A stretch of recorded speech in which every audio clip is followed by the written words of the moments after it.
Maman, Oui, je voudrais te poser une question. laquelle, ma fille? Pourquoi notre coutume exige aux filles de mettre au monde avant leur mariage? Les choses sont ainsi. Depuis ma naissance, cette pratique existe. Les hommes disent que ça leur permet de vérifier si la fille est positive.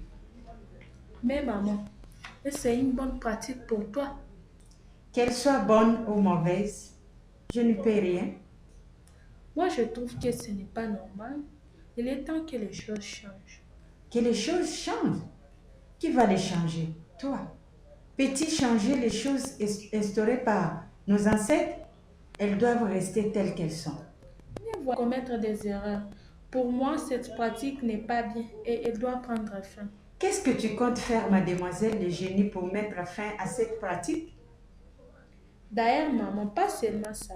Il y a aussi les pratiques des parents de marier leurs enfants sans leur consentement, ni moins encore leur informer. Tout ça n'est pas juste, ça doit prendre fin.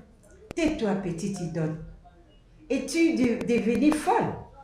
Tu veux me causer des problèmes dans mon foyer que j'ai construit avec de grandes difficultés. Va faire la cuisine et arrête, question de drôle.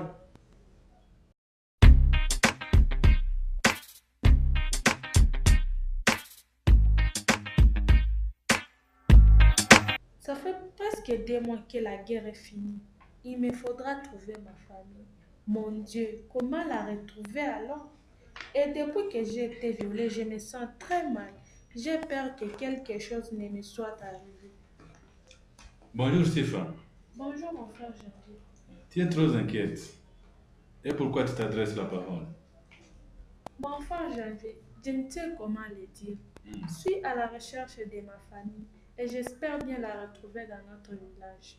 Oh ma chère Stéphane, Dieu va t'aider, je l'espère bien.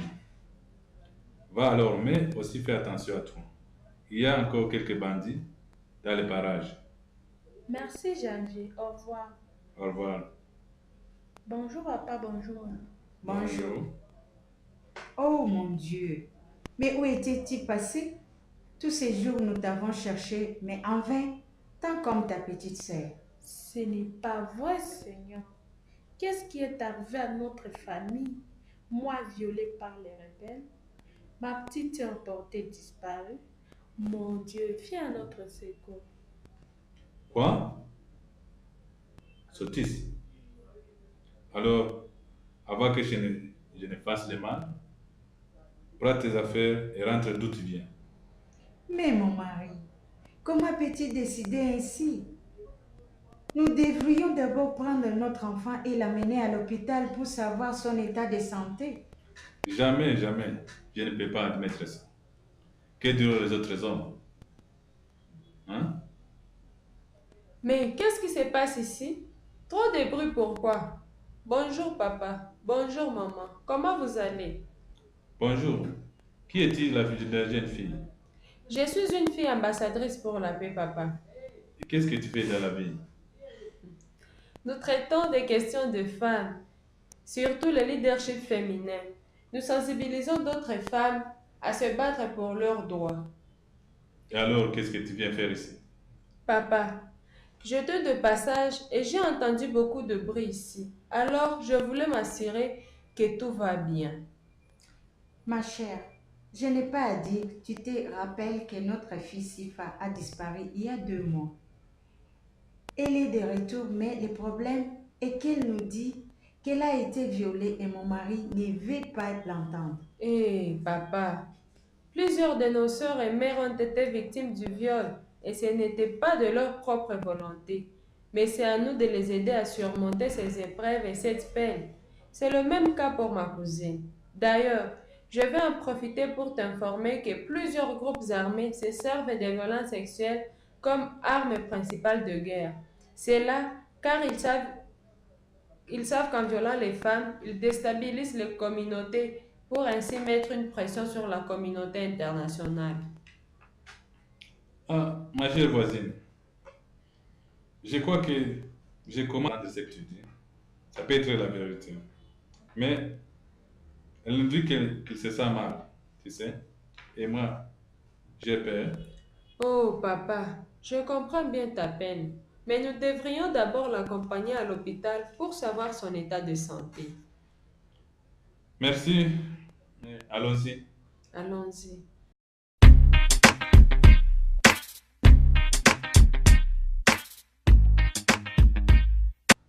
Oh mon Dieu, depuis la naissance de mon fils, je n'ai pas de paix dans la maison. Je suis traitée d'ivoirien.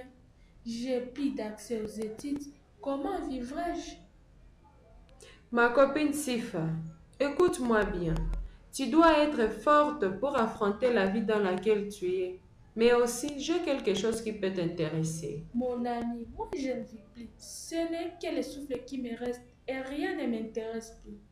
N'est-ce pas toi qui me disais que tu étais prête à te battre pour les autres filles qui sont dans la même situation que toi? Est-ce que tu as encore cette ambition? Oui, mon ami, mais plus le temps passe, plus le destin s'affaiblit parce que je n'ai pas quelqu'un pour m'aider à atteindre cet objectif. Alors, on va faire ceci. Nous, comme filles ambassadrices pour la paix, nous sommes en train de chercher d'autres filles avec lesquelles travailler pour le leadership féminin. Le travail consiste à faire des campagnes de sensibilisation sur la résolution 1820 du Conseil de sécurité des Nations Unies, qui est la première à considérer les violences sexuelles liées au conflit comme une tactique de guerre et une question de paix et de sécurité internationale. Ça veut dire que les parties prenantes, notamment le secrétariat général de l'ONU, les parties en conflit, la République démocratique du Congo, le Conseil de sécurité et la Commission de consolidation de la paix, tous doivent fournir des efforts.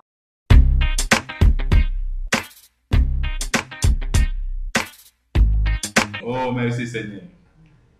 Voilà comment Sifa est devenue quelqu'un de respectable grâce au programme des ambassadrices. Elle coordonne beaucoup de services et intègre d'autres filles et femmes violées. Si je l'avais rejetée après son viol, je ne sais pas ce qu'elle serait devenue.